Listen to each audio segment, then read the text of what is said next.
بسم الله الرحمن الرحيم ياسين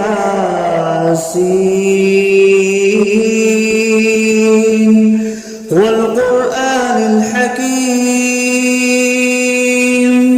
إنك لمن المرسلين على صراط مستقيم تنزيل العزيز الرحيم لتنذر قوما ما أنذر آباؤهم فهم غافلون لقد حق القول على أكثرهم فهم لا يؤمنون إنا جعلنا في أعناقهم أغلالا فهي إلى الأذقان فهم مقمحون وجعلنا من بين أيديهم سدا ومن خلفهم سدا فأغشيناهم فهم لا يبصرون وسواء عليهم أأنذرتهم أم لم تنذرهم لا يؤمنون إنما تنذر من اتبع الذكر وخشي الرحمن بالغيب فبشره بمغفرة وأجر كريم إنا نحن نحيي الموتى ونكتب ما قدموا وآثارهم وكل شيء أحصيناه في إمام مبين واضرب لهم مثلا أصحاب القرية إذ جاءها المرسلون إذ أرسلنا إليهم اثنين فكذبوهما فعززنا بثالث فقالوا إنا إليكم مرسلون قالوا ما أنتم إلا بشر مثلنا وما أنزل الرحمن من شيء إن أنتم إلا تكذبون قالوا ربنا يعلم إنا إليكم لمرسلون وما علينا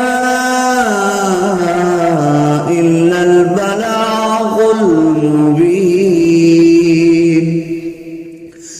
قالوا إنا تطيرنا بكم لئن لم تنتهوا لنرجمنكم وليمسنكم منا عذاب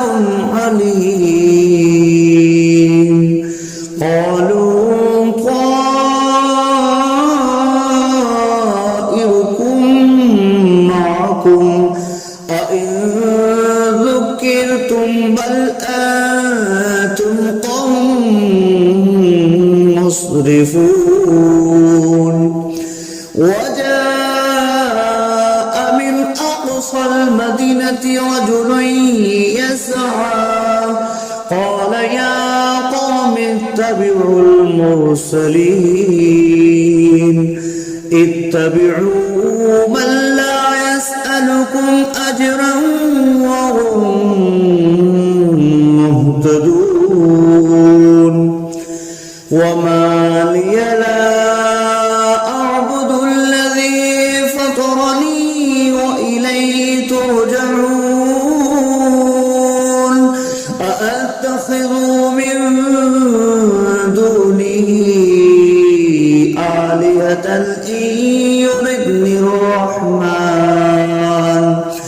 إن يردني الرحمن بضر لا تغن عني شفاعتهم شيئا ولا ينقذون إني إذا لفي ضلال مبين إني آمنت بربكم فاسمعون قيل ادخل الجنة قال يا ليت قومي يعلمون بما غفر لي ربي وجعلني من المكرمين وما أنزلنا على قومه من بعده من جند من السماء وما كنا منزلين إن كانت إلا صيحة واحدة فإذا هم خامدون يا حسرة على العباد ما يأتيهم من رسول إلا كانوا به يستهزئون ألم يروا كم أهلكنا قبلهم من القرون أنهم إليهم لا يرجعون وإن كل لما جميع لدينا محضرون وآية لهم الأرض الميتة أحييناها وأخرجنا منها حبا فمنه يأكلون وجعلنا فيها جنات من نخيل وأعناب وفجرنا فيها من العيون ليأكلوا من ثمره وما عملته أيديهم أفلا يشكرون سبحان الذي خلق الأزواج كلها مما تنبت الأرض ومن أنفسهم ومما لا يعلمون وآية لهم الليل نسلخ منه النهار فإذا هم مظلمون والشمس تجري لمستقر لها ذلك تقدير العزيز العليم والقمر قدرناه منازل حتى عاد كالأرجون القديم لا الشمس ينبغي لها أن تدرك الكمال الليل سابق النهار وكل في فلق يسبحون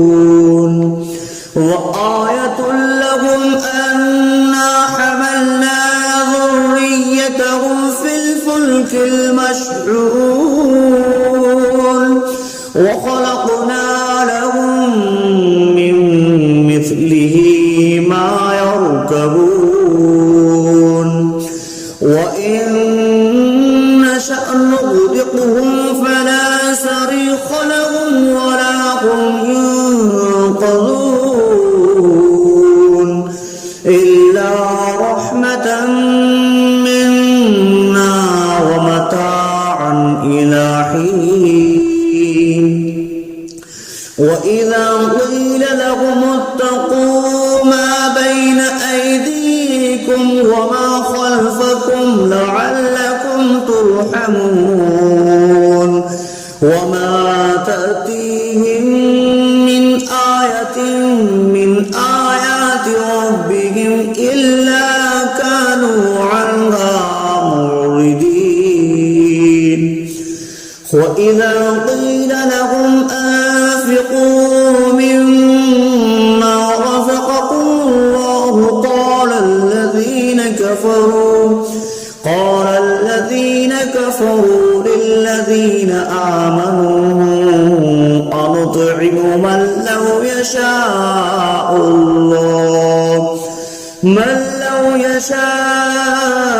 الله أطعمه إن أنتم إلا في ضلال مبين ويقولون متى هذا البعد إن كنتم صادقين ما ينظرون إلا صيحة واحدة تأخذهم وهم يخصمون فلا يستطيعون توصية ولا إلى أهلهم يرجعون ونفخ في الصور فإذا هم من الأجداث إلى ربهم ينسلون قالوا يا ويلنا من بعثنا من مرقدنا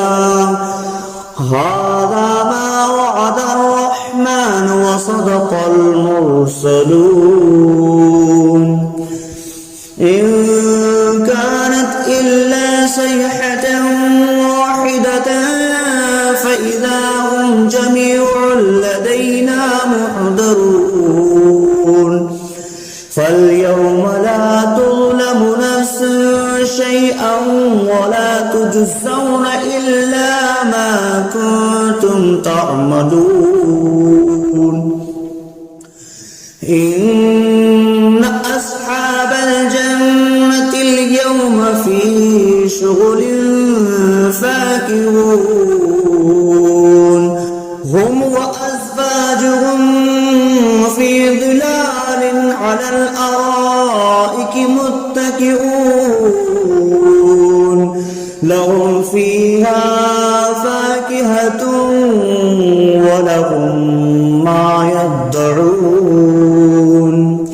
سلام قولا من رب رحيم وامتازوا اليوم أيها المجرمون ألم أعهد إليكم يا بني آدم ألا تعبدوا الشيطان إنه لكم عدو مبين وأن اعبدوني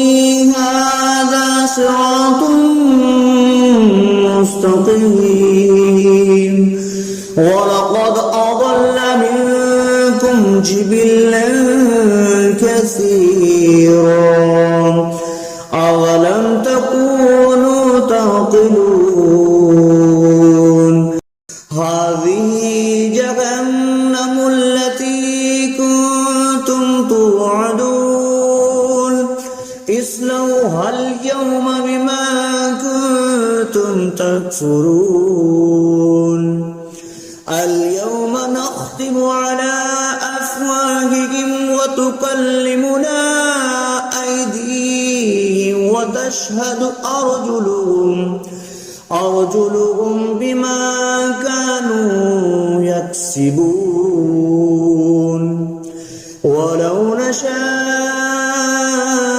لطمسنا على أعينهم فاستبقوا الصراط فأنى يبصرون ولو نشاء لمسخناهم على مكانتهم فما استطاعوا مضيا ولا يرجعون ومن نعمره نكسه في الخلق أفلا يعقلون وما علمناه الشعر وما ينبغي له إن هو إلا ذكر وقرآن مبين لينذر من كان حيا ويحق القول على الكافرين أولم يروا أنا خلقنا لهم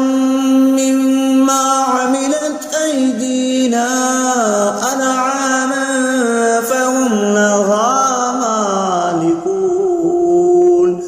وظللناها لهم فمنها ركوبهم ومنها يأكلون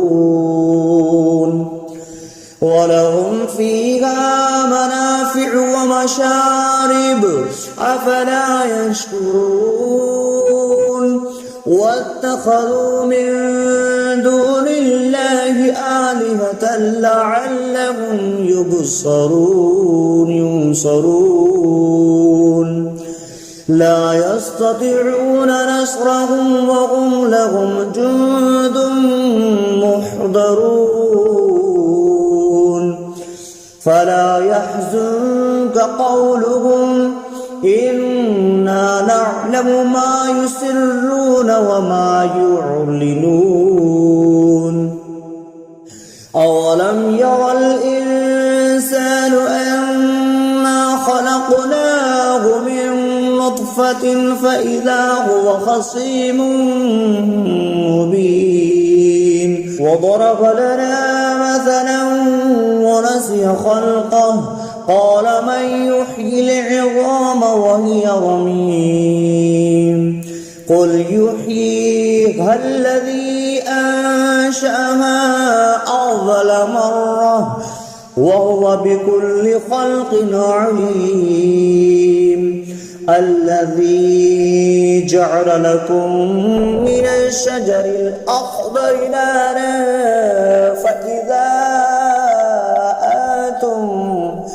فإذا أنتم منه توقدون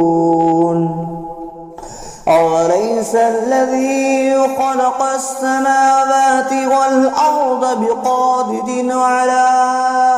أن يخلق مثلهم بلى وهو الخلاق العليم إنما أمره إذا أراد شيئا أن يقول له كن فيكون فسبحان الذي بيده ملكوت كل شيء وإليه ترجعون بسم الله الرحمن الرحيم الرحمن علم القرآن خلق الإنسان علمه البيان الشمس والقمر بحسبان والنجم والشجر يسجدان والسماء رفعها ووضع الميزان ألا تطغوا في الميزان وأقيموا الوزن بالقسط ولا تخسروا الميزان والأرض وضعها للأنام فيها فاكهة والنخل ذات الأكمام والحب ذو العصف والريحان فبأي آلاء ربكما تكذبان خلق الإنسان من صلصال كالفخار وخلق الجان من مارج من نار فبأي آلاء ربكما تكذبان رب المشرقين ورب المغربين فبأي آلاء ربكما تكذبان مرج البحرين يلتقيان بينهما برزخ لا يبغيان فبأي آلاء ربكما تكذبان يخرج منهما اللؤلؤ والمرجان فبأي آلاء ربكما تكذبان وله الجوار المنشآت في البحر كالأعلام فبأي آلاء ربكما تكذبان كل من عليها فان ويبقى وجه ربك ذو الجلال والإكرام فبأي آلاء ربكما تكذبان يسأله ما في السماوات والأرض كل يوم هو في شأن فبأي آلاء ربكما تكذبان سنفرغ لكم أيها الثقلان فبأي آلاء ربكما تكذبان يا معشر الجن والإنس إن استطعتم أن تنفذوا من أقطار السماوات والأرض فانفذوا لا تنفذون إلا بسلطان فبأي آلاء ربكما تكذبان يرسل عليكما شواظ من نار ونحاس فلا تنتصران فبأي آلاء ربكما تكذبان فإذا انشقت السماء فكانت وردة كالدهان فبأي آلاء ربكما تكذبان فيومئذ لا يسأل عن ذنبه إنس ولا جان فبأي آلاء ربكما تكذبان يعرف المجرمون بسيماهم فيؤخذ بالنواسي والأقدام فبأي آلاء ربكما تكذبان هذه جهنم التي يكذب بها المجرمون يطوفون بينها وبين حميم آن فبأي آلاء ربكما تكذبان ولمن خاف مقام ربه جنتان فبأي آلاء ربكما تكذبان ذواتا أفنان فبأي آلاء ربكما تكذبان فيهما عينان تجريان فبأي آلاء ربكما تكذبان فيهما من جنة زوجان فبأي آلاء ربكما تكذبان متكئين على فرش بطائنها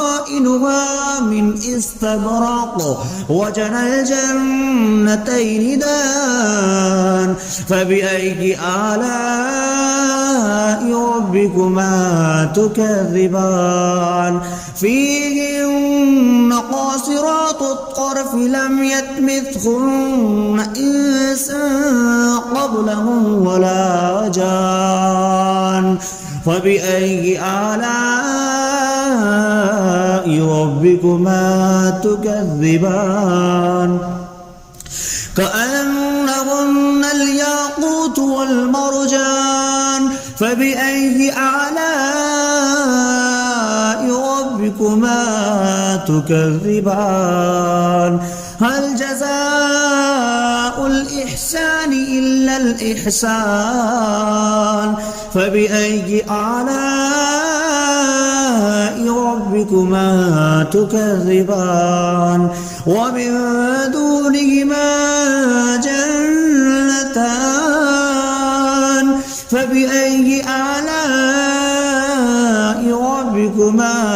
تكذبان